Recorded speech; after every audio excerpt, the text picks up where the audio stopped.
So my name is Gina Moody. I use they, them, or she, her pronouns, and I'm currently the program coordinator for the University of Idaho Women's Center. So this year, the University of Idaho Women's Center is commemorating our 50th anniversary. And in order to do that, we wanted to look back on our origins, our past, and the ways in which we were intertwined with other systems, fighting for and looking towards equity and equality on our campus. So in order to do that, we have so gratefully, with the help of Maureen Taylor, been able to come up with this panel on Title IX here at the University of Idaho. So I'm going to introduce you to our moderator, who is Sandra Kelly today. So Sandra Kelly is a 6th-generation Idahoan who grew up in Mountain Home, Idaho. She was a 4-sport athlete in high school and attended her first year of college on a track scholarship. After a knee injury derailed her collegiate career, she went on to have a successful career as a journalist. She has been the first female sports editor at 2 different daily papers in the Pacific Northwest, was an Associated Press sports stringer, was the radio and online voice of the Lewiston Clark State College volleyball team, coached high school track in Idaho and Montana, and is currently working for the University of Idaho in the Department of Student Involvement. She was also elected to the Moscow City Council in 2019, so we're happy to have her. Kelly has been a beneficiary of Title IX's work for women in sports and a lifelong advocate for women's rights, not only in sports, but in every facet of life. So thank you so much for volunteering to moderate, Sandra, and I'll let you take it away. Gosh, perfect. Thank you so much. I really can't tell you what an honor it is to be here, especially among these women that I see here on the screen. A lot of you I have looked up to for years as a Vandal fan growing up in Southern Idaho. And even past that, I'm just thankful for the work you've done. Before we truly get started, I want to make sure I share with this that the University of Idaho's Moscow campus, where some of here today are, is located on the ancestral homelands of the Nimiku, Los, and Shishmushish people. Sorry about the pronunciations. We extend gratitude to the indigenous peoples who call this place home since time immemorial. The University of Idaho recognizes that it is our academic responsibility to build relationships with indigenous peoples to ensure the integrity of tribal voices. And now it'd be my honor to introduce the panelists this evening, and then we'll get into the questions. After questions are finished, there'll be time for questions and answers. You can put your question there using the Q&A button at the bottom of the Zoom window anytime during the session. They'll be answered at the end, and I can't promise we'll get to all of the questions. And you can also enable your closed captioning for yourself at the same location. So with that, I'm going to start off with Terry Gawlik, who became the University of Idaho's Director of Athletics on September 1st, 2019. She has 28 years of leadership experience in intercollegiate athletics, including 14 years as a designated senior women administrator at the University of Wisconsin. Her career includes extensive leadership roles on Big Ten Conference and NCAA committees. And over the past 12 years, she has chaired the NCAA Division I Women's Basketball Committee, NCAA Division I Women's Volleyball Committee, and the NCAA Division I Men's Soccer Committee. And yes, she is with us from her car because she is so busy that she is out of town, but gracious enough to join us today.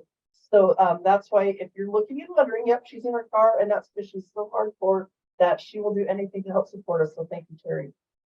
We also have Kathy Clark. She was hired at the University of Idaho in the fall of 1974 as the first ever head of women's athletics. In her first 3 years, Clark served as the administrative head of women's athletics, instructor of physical education, head volleyball coach, head track and field coach, and sometimes bowling coach.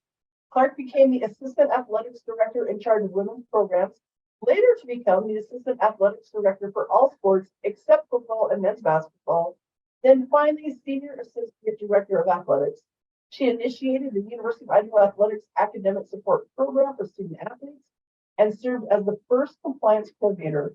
She retired at the end of 1999 after serving U of I Athletics for 25 and a half years, and she is a charter member of the Vandal Hall of Fame. We also have Nancy Westermeyer Monroe, who came to the University of Idaho in the fall of 1971 and was one of the first members of the Vandal swim and dive team. By her third year, 1973 through 1974, she and 3 other team members qualified for nationals at Penn State. She was a member of the 1974 volleyball team that went 22-6 under first-year coach Kathy Clark. And due to the passage of Title IX, Monroe earned the first athletic scholarship for women at the University of Idaho, a semester stipend of $175. She retired after 38 years of teaching and coaching. She was selected as a charter member of the Vandal Hall of Fame. Jayd Sprague is a sophomore at the University of Idaho, majoring in psychology and criminology, and is due to receive her undergraduate degree in 2024. Jayd is a member of the Vandals women's soccer team, originally from Laguna Beach, California. I bet you're a little cold, Jayd. This is her first year at the University of Idaho since transferring from the University of San Francisco in the West Coast Conference. In her free time, she loves to surf, travel, and spend time with the team and vape. And I do believe we also had Sue Durrett join us. I think I saw her name pop up. Be remiss if we did not recognize Sue. She was a pioneer in women's athletics at Washington State University. She led WSU to a 134-99 mark as a women's basketball coach from 1971 to 72, and then 1973 through 1980. She led the Cougar volleyball team for 12 seasons, going 65-35 from 1973 to 75. She was a driving force in WSU's Title IX lawsuit to provide gender equality in Washington and nationally. It'll come as no surprise that Sue has received numerous honors for her work in women's athletics. She was part of WSU's 2017 Hall of Fame inductee class, and also the most recently a 2019 inductee to Pullman's Walk of Fame, held in conjunction with the 31st National Olympic Festival. So, ladies, thank you so much for being here. Again, it's a pleasure. I've been a Title IX advocate and learner for years and years, and so I'm really excited to have you here. We're just going to jump into some questions, and some are specific. And at any time, please, even if I'm asking Jayd a question, but if you have something you'd like to add, please add. I really like the fluidity that this will provide, and maybe we want to hear from you and your experiences. And these questions are only here to kind of help pave the way for that. So, Kathy, I'm going to start off with you. And it's kind of a 3-part question. I'm happy to repeat any part of it. I'll just give you the whole thing all at once, though. What were your early budgets like, and how did you make it work financially? What was the strive for gold, and did Title IX have any influence? And what was the last part? I'm sorry. Yep. Did Title IX have any influence?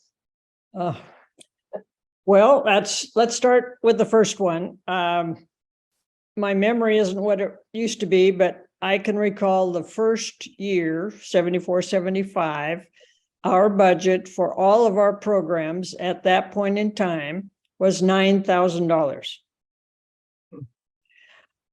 Every year thereafter, with the help of Edith Betts and the president, and eventually Bill Belknap, the athletic director, our budgets doubled every year. So to go from 9,000 to 18,000 doesn't sound like very much, but twice as much sounds a lot better. And that happened for 6 to 8 years, basically, until we had to fight just a little bit harder. Title IX was instrumental in propelling that progress. And rather than meeting stone walls, we really had a fair amount of cooperation from the administration at Idaho, unlike other institutions across the country, literally. I can't say everybody was just paving the way, but it worked. But what we did to make that 9,000 or 18,000 or whatever stretch, we took sedans and vans from the university. The coaches were driving. Sometimes we drove back late at night across barren eastern Washington or wherever, so we didn't have to stay in a motel. Nancy remembers all of those things better than probably anybody. She may have been a driver some of the times. We didn't want to have that happen, but sometimes there was literally no other way.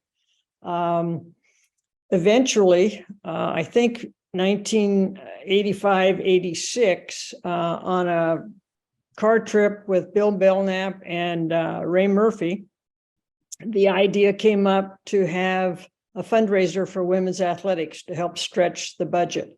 That's where the Stride for Gold was birthed, if you will, and was women walking for an hour in the dome and getting pledges for the number of laps they walked in that period of time.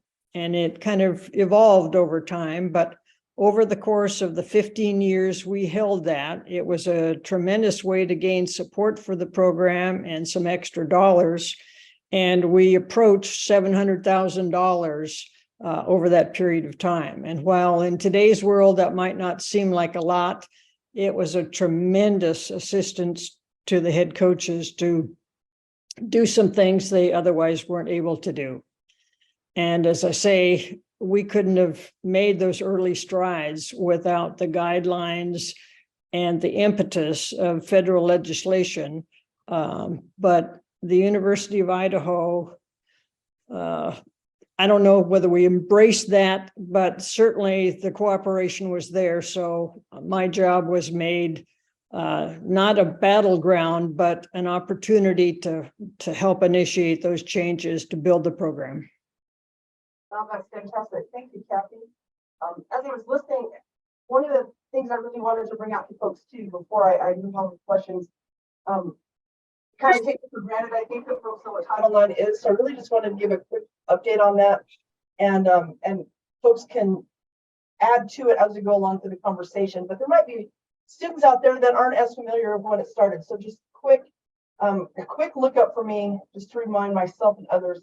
Title IX is the most common name that's used for the federal civil rights law that happened in the United States as part of the Education Amendments of 1972, and it prohibits sex-based discrimination in any school or any other educational program that receives funding from the federal government. In my mind, I was a high school player in the 1980s, and so for me, it was the girls' sports law. And I think a lot of people think of it that way, right? Oh yeah, girls' sports, Title IX, that's all people know. It really is a lot more than that, and I think everyone here could talk about that. And so I'm not going to spend a lot of time on that. But if at any point in after questioning, if you want to highlight different parts of Title IX and what that means, not just as it's the girls' sports title, you feel welcome to do so. So with that, Nancy, I have a question for you. Can you describe the early years of the women's swim team, including facilities you could use, equipment, uniforms, practice access? We hinted at travel a little bit. I'd love to hear a little more about the travel. And then how did it evolve and who made that happen? Okay, I came in the fall of 1971 to the University of Idaho, and not coming for any other reason than to get my education. Two of my teammates from high school were there the year before me on a scholarship, the boys, and it just sounded like a really nice environment. So went up there, immediately swam in my free time, and pretty soon heard a little buzz about needing to add another sport, and oh, they're going to maybe start a swim team. And I think word was probably out there that, oh, you know, this girl's here and she's a swimmer. And I think that's about how casual it was. And we did have a swim team that year. Vanjie Parker was our coach. She was a gymnastics coach and teacher, but she agreed to be basically kind of a chaperone. I did the boys' workouts. There was my roommate I talked into coming out, who just knew how to swim, but had never been on a swim team. And there was another girl who had a little bit of experience, and we had a diver as well. So I think there was three swimmers and a diver that year. I did qualify for nationals that year, and I'll come back to that. But we had to swim. We swam at the same time as the boys, but we swam in the small, warm pool and shallow pool. And that was different. In the following year, there was a couple more girls came that swam. I think too, my husband and I were talking today, it was maybe not hard to add swimming if they needed to add another sport, because we bought our own suits. We didn't wear caps in those days or goggles for a while, but anything we had, we just got our own. You didn't have to have like field a basketball team of this many girls. I mean, it couldn't have cost very much money. But yes, as an 18 and 19-year-old, I was driving some of the team members along with another girl, to Eugene and back, and never in the worst snow, I mean, not snow, but rainstorm along the Columbia. I'll never forget that. I just thought I'm going to die on this road. But that was a tough experience, and having just little to no money for meals, hotel room. But in the second year that I was there, a couple more girls, Nancy Call from Moscow, a couple others. And we just, because our coach was, I think the first year, maybe the first, just the first. She took me to nationals in Cincinnati. I qualified. And while there, she put a bid in to have the NAIA at Idaho, and she got that bid. So, I mean, she may not have been a swim coach, but she was definitely a promoter for women and the University of Idaho. And so we had nationals there the next year. And I think our team had maybe 5, 6 girls then. Again, I think maybe 3 of us had qualifying times to be in that nationals at Idaho. The following, I ended up my second year with another girl. Chet Hall was the boys coach. We would just do the workouts that he put up on the chalkboard, or else I would make up workouts for us. And the girls that were more at an intermediate or kind of an intramural level stayed in the small pool, but we swam with the boys in the big pool. Chet was very supportive. Frank Burleson became our coach the following year, very supportive of women's athletics. And at that point, then we gained another couple girls. I think I attended, that's the year, let's see, I went to Cincinnati the first year, and the second year at Idaho. The third year we were at Penn State. And the fourth year, well, okay, so then word's out, I was going to quit after my junior year. I was getting married at 20 years old, had my full senior year to go with 20 credits to carry. I needed to work, I needed to student teach. And I also played volleyball starting my sophomore year. And so that I heard that, and I was so torn, and just, I don't know, there's something in me that was like a fire. I was going to go for that first scholarship after all those years of swimming that I did. And I will say by the second year, I think we had team suits. We never got the swag that the boys got, a watch one year, a blanket one year, a jacket one year, never any of that. But I just, and then the grant or the scholarship was awarded on need. Well, I was a newlywed. I had no money, and academics, I was either close to or a 4-point student most of my time in college. And then the other one was athletic ability, down the list a little bit. And I qualified for that. So I just couldn't give it up. We managed the department, Edith Betts and Hazel Peterson. And at that point, Kathy helped maneuver so that I could student teach in Moscow.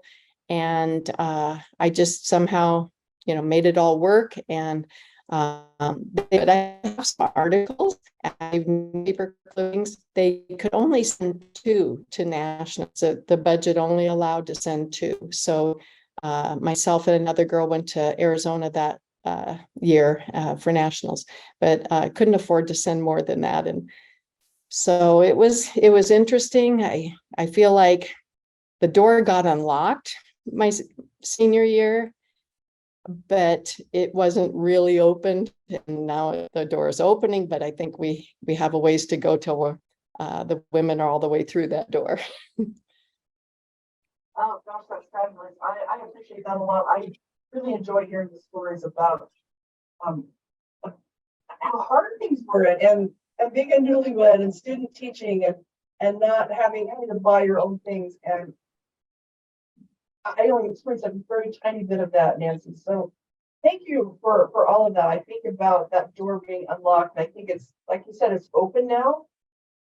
I think it could open a little farther, and I'm longing for the days when that happens. And it's when people on this very panel, young to old, that are working on that. So that's interesting. I'm glad I didn't have to make that drive. I can't even imagine an 18-year-old in a van with students driving that far. That's terrifying to me. I will also reiterate, I mean, Kathy was my volleyball coach, and we went from an intramural program to felt like we really had a real, we had first time I'd ever had a woman coach that knew what she was knowledgeable and what she was coaching, in my experience as an age group swimmer. And she was also very, very budget conscious back then, but none of whether it was the men's coaches that we had support across the board, from Kathy to the women in the PE department, to Chet Hall, to Frank Burleson. It was never no, you can't take our pool space type of thing. Everybody seemed to be very supportive. I think swimming demonstrated that almost more so than any other sport area. Well, I think that's because as swimmers, you grow up in an age group program, in a high school program, and you're working out co-ed all the time. It's just a kind of a natural thing to do in swimming. Do you still swim, Nancy? Pardon me? Do you still swim? I do occasionally. I taught swim lessons forever, and I coached a little swimming. Coached actually more volleyball and swimming. But I have a bad shoulder, and that we have a pool, and I get some swimming in, but I'm not in masters. I don't do the lake swims or those types of things. Okay. Gosh, thank you. Terry, this is for you. At least the first one for you. What do you think the biggest misconception of Title IX is, or the area that is the most misunderstood? Wow, Sandra, that's a tough one because I could go so many different ways. Sure. And I know this might sound interesting to folks, but the first institution that I coached at right out of college was a college up the road from where I went to school in my own conference. So I coached against my former teammates. They had been a nursing institution of all women, and then they opened it up to men. So men students could come, and then when men started coming, they didn't have men's sports. So Title IX, I think a misconception people might have is it's not always women that need to be accommodated, because there might be institutions that for whatever they offer, they have more, if you go by proportionality and compare to your enrollment, you might have more men in your campus undergraduate program. So there's been a couple of institutions, I'm from Texas, that recently have added football. Now, I'll also say part of it's to meet Title IX, but a lot of it is also enrollment, because everybody's always looking for enrollment. So that would be one thing I would start with. And the other thing that I think people had a hard time grasping was Title IX also includes sexual assault, sexual harassment falls under that. It always has. It just wasn't emphasized as much as it is now. So I think those are two things that people don't really think about or can't really get their arms around, because when you say Title IX, everybody still thinks it's about participation and equity, but it's also about some other things as well. Very good, thank you. Jay, this one's for you. Are you ready? Yeah. Do you think female student athletes today know the history and significance of Title IX, or because things are sort of better, it hasn't been forgotten? So when it comes to this, I think personally, that female student athletes, they don't really know like the history or the significance behind it. Yes, they have like an idea of like what it is, or they've been told before, but many are like unsure. I think that there's also like a lot of ignorance when it comes to this topic, and it'd be helpful to create more awareness about it. Cause like as like going back like 3 years when I was a freshman, and we like started talking about Title IX, like the whole freshman class was like, what's Title IX? Like no one really had an idea of like what it was. But I also think like if we could kind of like create like an awareness of that, it would make more like it would create more importance for the topic, and like allow people to like really appreciate like what's been done like up till this point, and what still can be done. And also I think like Title IX really comes up when people feel like they've like been forgotten, you know, or that they have not been treated the same as like other athletes, like either that's male or female. And in the long run, I hope like that it'll eventually everyone will be treated the same. Yeah, I agree completely. And I think one of the ideas of success is the fact that some people know that it has been a problem. So in a way, it's a little positive, also kind of heartbreaking, all at the same time. Yeah.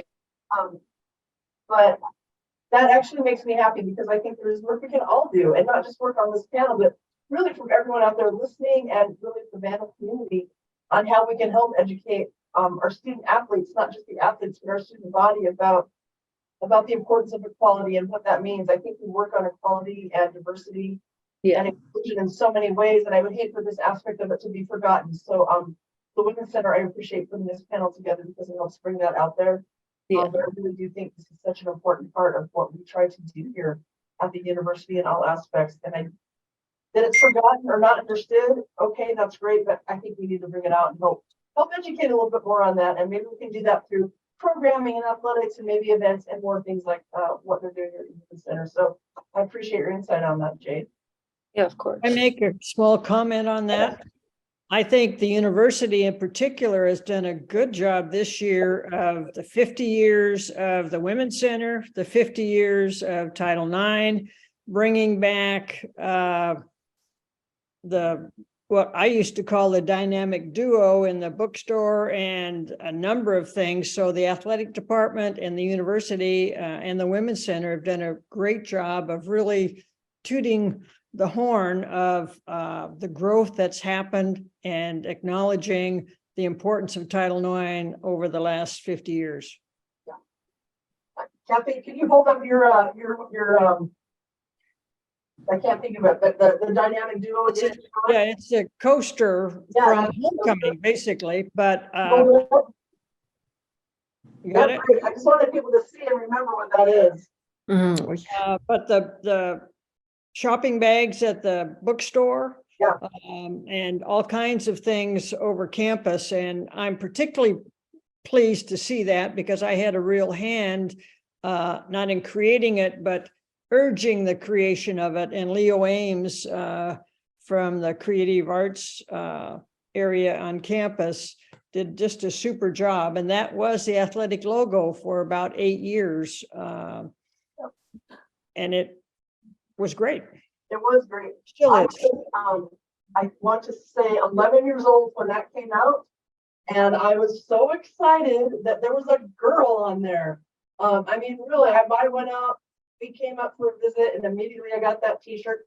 I was a shot putter and a big basketball player, so I was a little sad that she looked kind of frail. But nonetheless, I was just excited that there was a woman on there. I'm like, look, Vandals are all shapes and sizes and sexes. And I wore that shirt out. And I'm happy to say that I have a new shirt thanks to this year from the Women's Center and a new sweatshirt. So I also love that. Jayd, you have something to add to that? Yeah, I also wanted to say that our jerseys and our like practice like uniforms and stuff now have that logo on our shirts as well. So I think that's also like super important. So it could create like awareness, like and the athletes want to like figure out, okay, like what does this actually mean? Like, why am I wearing this? Like, what does this represent? So I think that's another great way of like showing like how far like we've come and like what we need to do better and everything. So Thank you. Good point. And we had Kathy as a homecoming parade leader, so that was on purpose, Kathy. I figured that had something to do with it. Yes. Nice. Oh, that's great. Yeah, just having, I have other friends and friends that are younger than me that are really just, their reactions are the same. It's like, oh, they have a girl on there. And it just means so much. It's not a girl only, it's not, and also the women Vandals. It's like putting them together so it's one giant Vandal family. That was ingenious. And I'm grateful. And I know so many of my younger friends are grateful for that also, because when I look out at this, I look at some of the women, especially Kathy and Nancy and probably Terry, and I'm thinking of my friend Maureen out there and Sue Durant, you were on the forefront of all of that. And then as a child of the 80s, I came through and I mean, we still had to fight for things, you know, our locks were still different, our uniforms were as good as the guys, but we had a lot of equality compared to what started out. And so to see added on to that the college that we loved also is representing women on every shirt is fantastic. It seems like a little thing, but it's a really big deal. So I'm really glad you brought that up, Kathy. Thank you. Terry, you kind of went over this a little bit, but I want to come back to it just because I know so much of your world revolves around athletics and Title IX. Here at the University of Idaho, how does Title IX kind of represent some of your day-to-day things, your month-to-month things, or in general, your influence here at Idaho? Well, as athletic director, and even when I was at Wisconsin as SWA, you're always looking at things. I look at it like this: equity across the board as best you can. And I always told the story, it doesn't mean that the men's track student athletes get the same number of shoes as the women, particularly the distance kids, because the guys put on many, many more miles than the women. So you just have to be sensitive to all the things that you're deciding to do in terms of facility use, equipment, number of athletes that you have in programs and how they're being accommodated. And we have a fueling center that's open to everybody. It doesn't matter if you're on scholarship or not. So all the things that you look at, you always look at it through the eye of what can we do for all of our student athletes. And certainly, you know, there's no way that we're going to be able to have a football team go to a restaurant or get on a commercial flight. We just can't do it. It's too many people. So there are things like that you have to make decisions on that are going to be different, but you're always trying to look through the glass and say, how is this fair? What is fair? And how can you provide a safe and fun, if you will, and ultra competitive to get us all better opportunity? Yeah, I appreciate that. That's well said. We do have some questions and answers below. Before we get there, I have a couple more things I want to ask and then get to some of the chat questions. And this is really for everybody, and I'd love to hear a quick snippet from everyone on what you think of the Title IX starts. But what has Title IX meant to you personally, and how did it shape your athletic path? I'll start and say I wouldn't be an AD today without Title IX. I just wouldn't, because I don't think that opportunity, I mean, I was fortunate. I can't believe this. I was coached by all women my whole career, but when I played, but there's been a lot of women that have never had the opportunity to be coached by women. So the guys are still coaching, doing a great job. And I was always mindful of, well, I'm not going to try to tell the guys, no, I want your job, or I want to work alongside them. I want us to get better together. And if there's a guy that's doing something good as a coach, like I had to coach track, I didn't know anything about coaching track. So I went to the assistant football coach, who was the coach. I said, can I see your workout? He gave me his workout.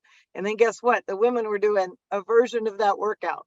So it's togetherness that helps you get better. That's the way I looked at it. But Title IX certainly has helped the number of women in the field, and it continues to grow. I just worry right now about athletics is a tough industry to be in. I'm never going to call it a business, but it's really tough right now. So we got to still groom people to be in it. We got to still give women and men, but women in particular, the opportunity. I've got a couple of things I'd like to contribute in terms of support from male athletes for the female student athletes early on.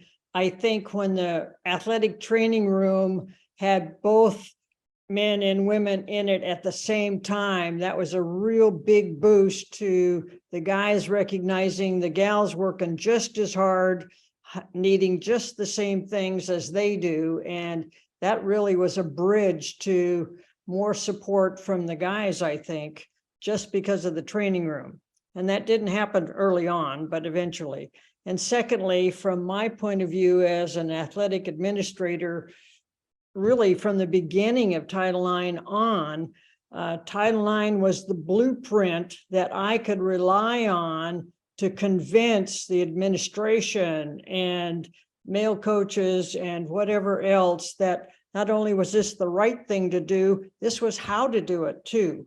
And that wasn't available from the very first. The guidelines kept getting better and better, and some court cases and whatnot helped solidify some of the principles of how to get this done and do it the right way, do it fair. And as Terry says, be fair to everybody. Let's get the job done. How about you, Nancy? Do you have any thoughts on that? Well, Title IX, I mean, I received my last year of college, the grant, and so I was on my way out. But what it did was, I think it really validated what I had done since a child. And my situation was so different. As I mentioned, swimming, age group swimming, it's co-ed all the way through. Nobody ever had a difference of having a better workout space until I got to college the first year. But, you know, it was just how swimming is. And, but when I left and having had that, being the one of the first to get the grant, I think it gave me some like super confidence. I went on to coach most of my 38 years in education. I went to Kendrick, Idaho, and volleyball was just starting. That was the first year for girls there would be volleyball. And I met in August with the girls in the little town of Kendrick who wanted to play volleyball, and I think a dozen showed up, and it's just really gave me confidence, and it gave me more importantly, maybe the feeling that I now had girls to nurture in athletics and have them be able to know what athletics can do for them, where they can go with it, how much it can help them. It was just sort of that feeling, I think, that, I mean, it was a minuscule amount of money, but it was a giant thing for me. Jane, I'm going to switch the question up on you just a little bit, but I would love for you to answer this part. I'm guessing, and I don't know, but are you, or in high school or possibly middle school, I bet you played other sports other than soccer, or has it always been just soccer? I've always played soccer. Like I occasionally, like in elementary school, I played like basketball and like tennis, and that was like kind of it. But soccer is like something like that you kind of have to be like committed to like since you're young. So I've been playing since I was 5. But yeah. Who are some athletes that you looked up to as a soccer player? I'm really interested in that. Not well, like an athlete in general, I'd say is Kobe. I just like loved like what he like lived by, and how he like pushed himself like on and off the court. But I also look up to like Alex Morgan, and I like older players above me. I always played on older age groups, so like all the older girls who'd like graduate now, they're like playing pro and stuff. So I've always like looked up to them and like how I can be like a better athlete in person, and yeah. And I ask that because I know that for you, I don't know what Title IX means to you personally. I'd love to know. And I think about your age and how great it is that you were able to do so many, you're up so many different levels than those of us, others of us here today, which I love. And so I'd like to know who you look up to, which is why I asked that, and to know how you made that step to Idaho in soccer. And then looking at all of that, what does Title IX mean to you? Even if it's tiny, you might not know a lot about it, but what does it mean right now to you? Right now, I'd say that Title IX means to me like a way to create like equality among like no matter like who you are, just in general. And I think it's just like very inspiring to see like how like athletes before me, like how like what they had to go through, and like I'm very appreciative for them, and I just want to make the next generation like better for them as well. You know, like it's always like learning from your past and trying to make the world like better than than when you first got here. You know what I mean? So I think it's like important to like continue to like work towards a higher goal. And like, yes, there's going to be like things here and there that are like not always going to go perfectly, but that's like how we learn and grow, you know? Wonderful. Thank you so much for that. Yeah, of course. Last thing I want to ask all of you before I get to the audience, have some time with the audience. We talked earlier about the door's been unlocked and it's been open, but we still think there might be a little more room to grow. So with that, what do you think is the biggest gap in gender equality that still hasn't been addressed 50 years later?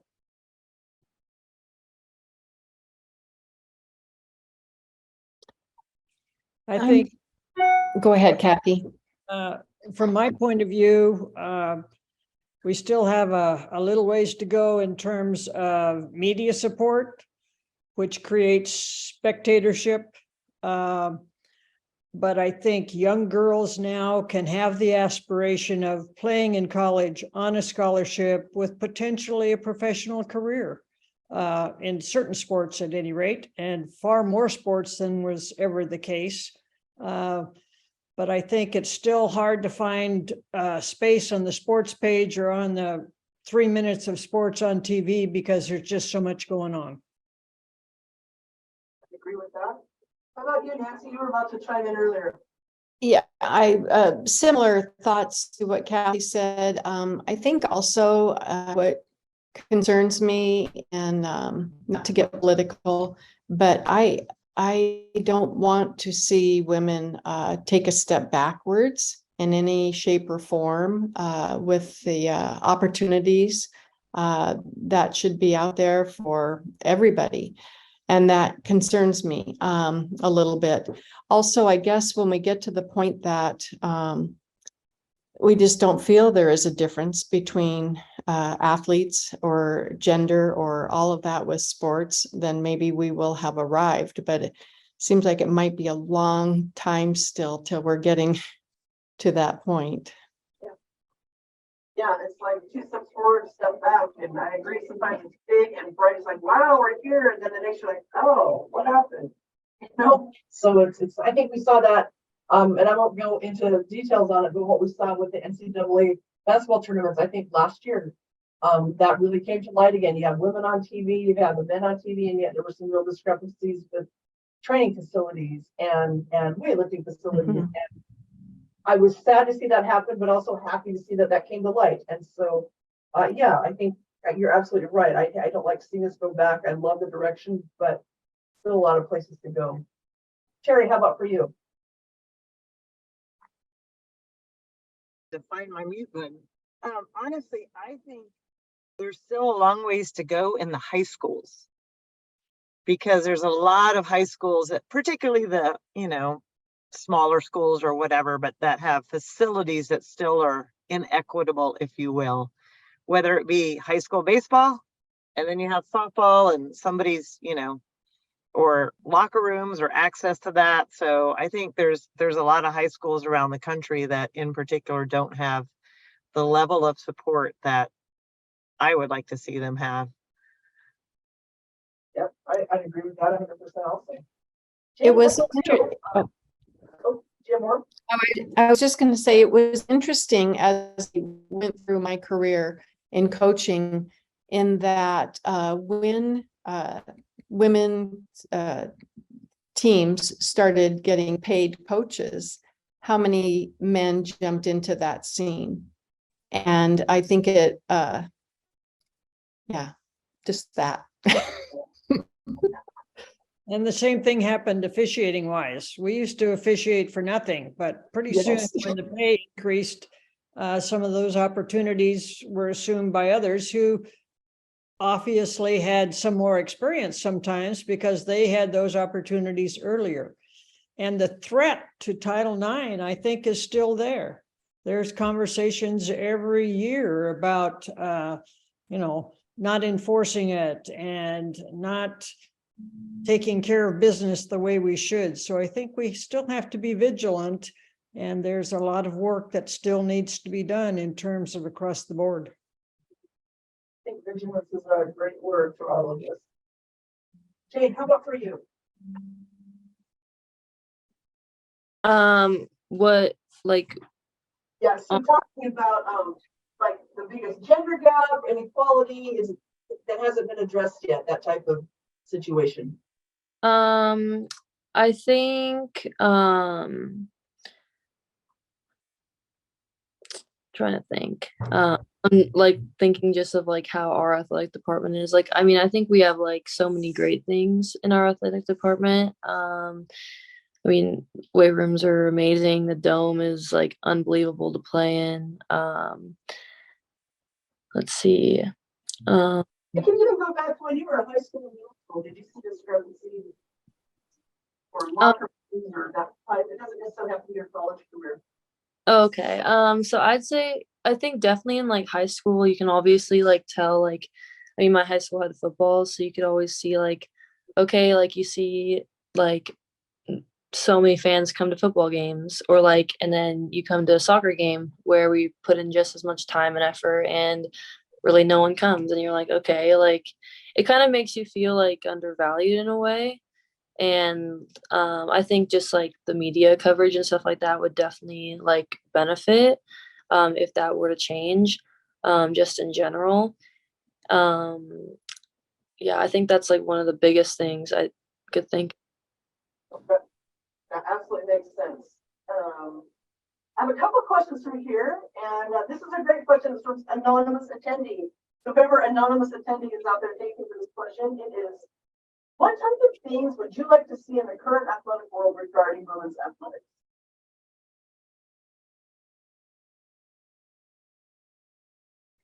I think there's a whole issue related to the new name, image, likeness legislation and permission, and the difficulties that that presents in recruiting in men's sports primarily right now, because they have the visibility and the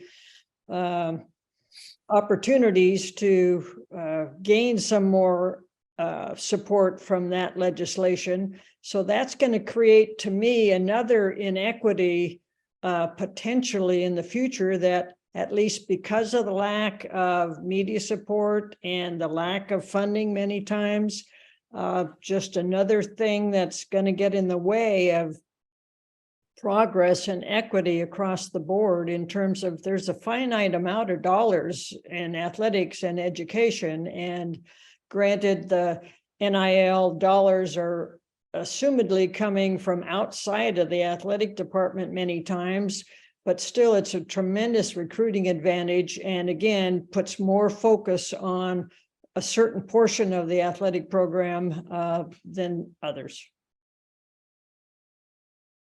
Terry, anything you want to add to that? Terry might have something there.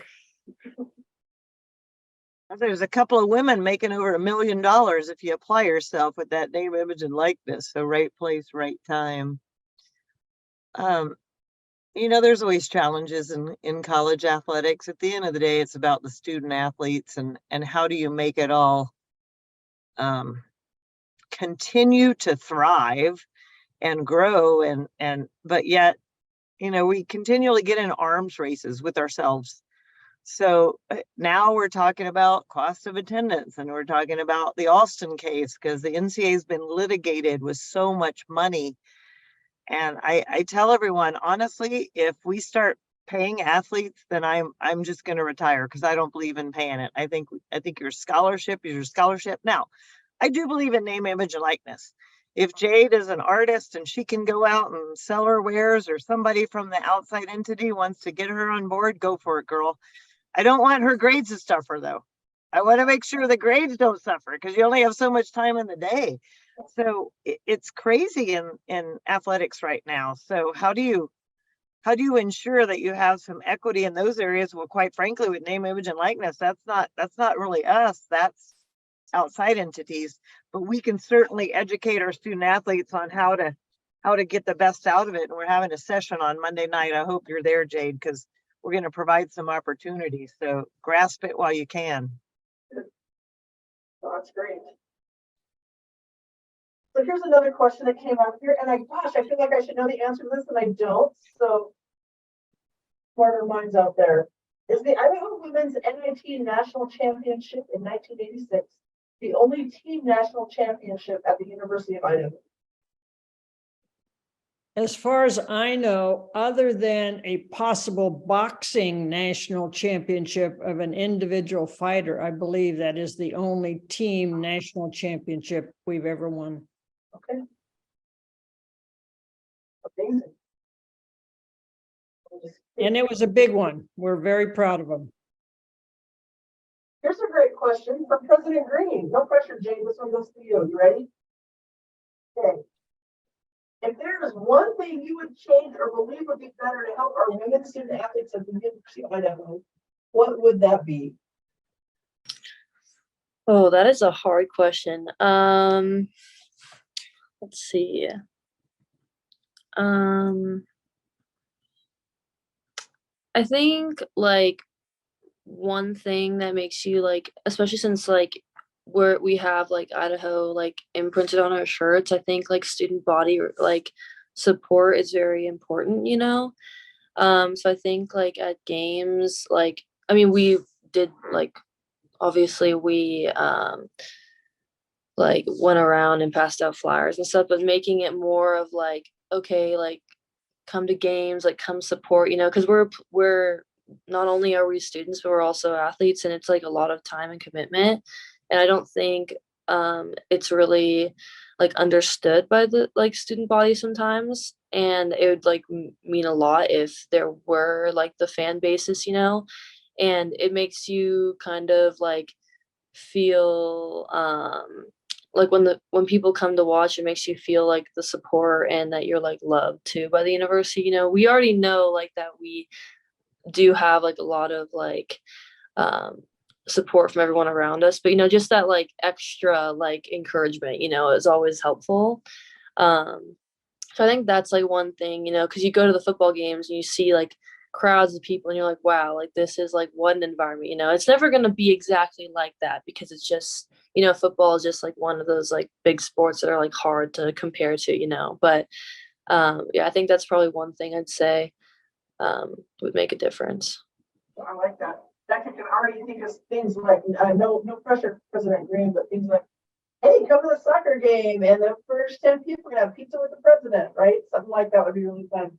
Fun incentives to get people there, and then once they see how great it is, people keep coming back. But yeah, gosh, I understand that, Jada. I remember fighting that too. It's like, oh, just 100 people here, and like if we played before the guys or after the guys, you get half a crowd. Like, oh wow, it was really fun to watch. I'm like, I'm on back there, you know. So yeah, getting people there is the key, and there are a lot of things going on. So I'm glad you brought that up because I think incentives are great because you have so much to offer, whether it's soccer or swimming or volleyball. I mean, gosh, I love all of them, right? So get people out there, and looking forward to that. So Soccer's been very successful this fall too. They've done a great job. yeah. Yep. And I'm so glad you're in the dome. I remember covering soccer when I was working here, and it was fun to be outside and cover, but you were to be playing on nights like this, and it was cold and awful and miserable. We all had like propane heaters and we're freezing it, and I remember wind taking down tents. So hooray for the dome. Thank you. Ladies, we're kind of getting close to the end, so I want to bring it back to you quickly. Just some parting thoughts. What else would you like to add in today's discussion about Title IX, the University of Idaho, or athletics in general? This is open to you. I was thinking of that last question Jayd was answering. I don't know what, maybe Terry can answer this. I don't know what takes place now, but I think the mentor of the student athletes is really important as they come to the University of Idaho, whether it's small group, larger group, team by team, and understanding what their rights and their role is and what opportunities are there, and just kind of being there for the students, and somebody maybe that the students know that they can go to with a question. But starting out those first years of college and having some group sessions, whether it's with your team and understanding a little bit more about what athletics is like at this level. What is the expectation? What are your expectations? What questions do you have? I don't know. I think that could be very valuable, and maybe that takes place already. I missed part of your question, Nancy, but I think I got the gist of it. Do we have sessions where we help our athletes realize that we have all these different ways that they can get answers to questions or help? We're going to, right now, we have a sports psychologist that's available. We actually have a part-time sports psychologist, but next year she'll be going to full-time. That's new. Coaches certainly are someone you can go to. My door's open. We have a student athlete advisory council, and ours is really well attended, and athletes can bring questions up through that. And honestly, I would say the two areas that really most of the student athletes utilize a lot, which I'm very thankful of. On the one hand, not the training room when you get hurt. I don't like to see people get hurt, but the training room, we have great people in there that help our athletes. And then our academic services department is stellar. And we have a lot of leadership in there and helping young people, not just with studying, with all kinds of things. So I'm very, very proud of that. As you should be. That's fabulous. Yes. Kathy, is there anything you'd like to add? Well, I came in kind of not at the very beginning, but certainly the infancy of women's athletics at Idaho. And I'm proud of what we accomplished in my time there, but it's just fantastic to see what others after me, and now particularly Terry, has done to stimulate the programs and improve the facilities and take us literally, hopefully, to a different level. All the problems aren't solved. They never will be. New ones keep coming up, but the University of Idaho has always been a special place where special people are doing special things. And it's great to see what has happened for women's athletics, but men's athletics as well, because as Terry says, they're all student athletes. We're responsible for all of them, and we wish them well. Thank you very much. And Jay, we'll end this part with you. Anything you want to add to today's discussion? I just wanted to like second what Terry was saying about like how much support there is in the athletic department. Like not only like our trainers and like the sports psychologists, but like the teammates and like the people too. Like it's just a different, like compared to my old school, like my team, like I don't know, like we'd all ride or die for each other, you know? So I think like being like having that second family, you know, like it really helps, like, you know, because we're always going through our own things every day, and knowing that you have like your team behind you is like very important. And also the coaches make sure, or at least my team makes sure that we're all heard too. And we also have like a leadership committee within our team where we can just like address like certain problems, so like that different like so things don't get out of hand, or so it doesn't like break the chemistry within the team as well, which is definitely helpful. And our like academic advisors and anyone else is just like they're always there, you know. So yeah. Well, I want to close out with a couple things. First, Nancy and Kathy, I am just humbled and honored that you're here today, and for all that you've done to push us to where we are now. I love hearing the stories. I could sit with you for hours and talk about this, and would love that opportunity. But even this 45 minutes we've had together has been great. And thanks for what you've done, gosh, for the University of Idaho and for women's athletics in general. You have paved the way for millions of us to have successful and happy athletic careers. And again, we're going to keep pushing forward. So people after Jayd here will also have success. But what you've done is miraculous. And I know there are a lot of folks that are on this call today, and my hat goes off to you too. Thank you for putting women's athletics in the position we're in now and for going forward. Terry, I want to just say to you again, thank you so much. When you were named the athletic director, I was like, wow, we have a women's athletic director, not an athletic director for women's sports. It's just a women's athletic director. And man, that talk just went through town, and so many people were just thrilled with that. And I always had that part in the back of my head going, well, yes, but she also has to be good. Well, dang, you've done it. So I'm so proud to have you here at Idaho.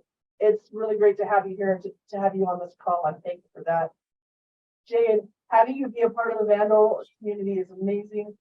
The soccer team's doing great work. We're behind you. I hope we can come support you more. So thank you for that.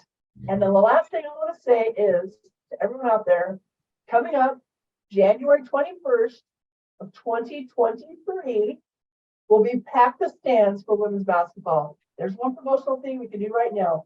Pack the Stands January 21st against Northern Colorado, I think, at the Women's Center Athletics Department, trying to get everyone packed in there.